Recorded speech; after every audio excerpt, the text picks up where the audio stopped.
Alright, we're here with the Pioneer SX-580, the Ohm D2. I rebuilt the crossover in these ohms. The woofers are cheap Radio Shack as of right now. My grandfather was the original owner. He bought these new, and he claimed the cone actually deteriorated on the original woofers, so he got some cheapo Radio Shack woofers as a replacement. I was able to find some ohm speakers in need of a refoam on eBay for about $80, but got to get those refoamed. Now I actually have real ohm speakers. This receiver is yet to be recapped. All those markings are indicating it needs a recap, or all those are on the old capacitors that haven't been recapped. Hopefully the capacitors will be in this Friday. We're going to play Bassatronics, Bass I Love You. I actually got the full high quality version from him, so it's not the crummy version when you grab the audio from a YouTube video. This is a 40 megabyte file. So let's play it. First thing I know is bass and treble are on flat.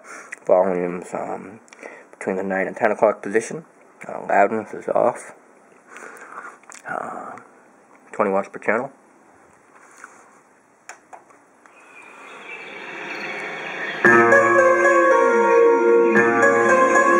It's nice and loud.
And in case it wasn't obvious, it was clipping whenever it did that massive, like, woo thing. To demonstrate clipping more easily, I'll turn up the volume just a little more to, let's say the 10 o'clock position or so. Between 10 and 11, rather. And we'll crank up the bass to, say, the 3 o'clock position. Leave treble on flat. Replay the song. You'll be able to hear clipping much easier. So you know, clipping is because the amplifier is being asked to produce more power than it has. That can also mean in the power supply, which is why if I had all these lights on, and it was in a dim room, or in a dark room, you'd actually be able to see the lights just dim out when a big, heavy bass note hits. That's because the power supply in the back, which is already running, very hot. The regulator is burning hot, and so is this resistor.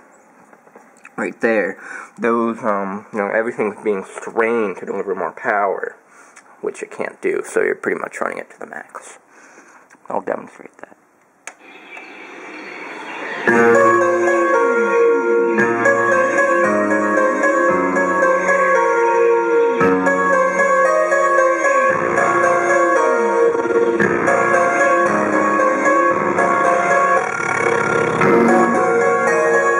Now that is actually what it sounds like. The microphone on the camera isn't exaggerating it one bit.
basically, when it was doing those fast in and out movements, you could hear it straining to deliver enough power. That's why it went silent more silent as it focused on making those woofers move out really fast. Now, you play normal music, well, not normal music, I mean, if you play music that isn't bass intensive, or I should say, music that isn't meant for testing bass, just regular music, you can go a bit louder, but it will still clip. It might not be as audible, but we'll play Last Ride In by Green Day, and we'll see if we notice it.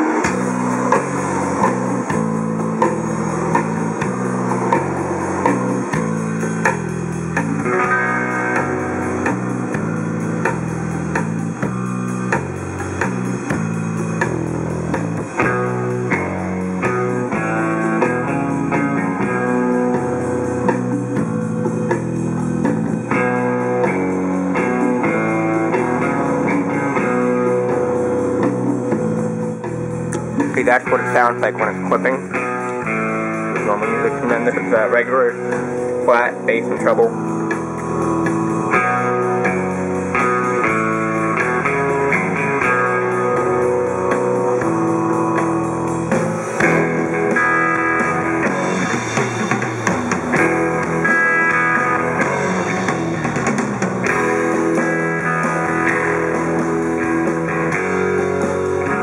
You can see how it sort of sounds pretty bad when you crank it up. The good news is I never actually have it that high when I'm actually listening to music, so it's got plenty of power for me. But, yeah, that's an example of amplifier clipping. They say it's not good for your speakers. I don't care. This is junk. Radio Shack woofers. I will care when I actually put the ohm woofers back in, but as of right now, I really don't care.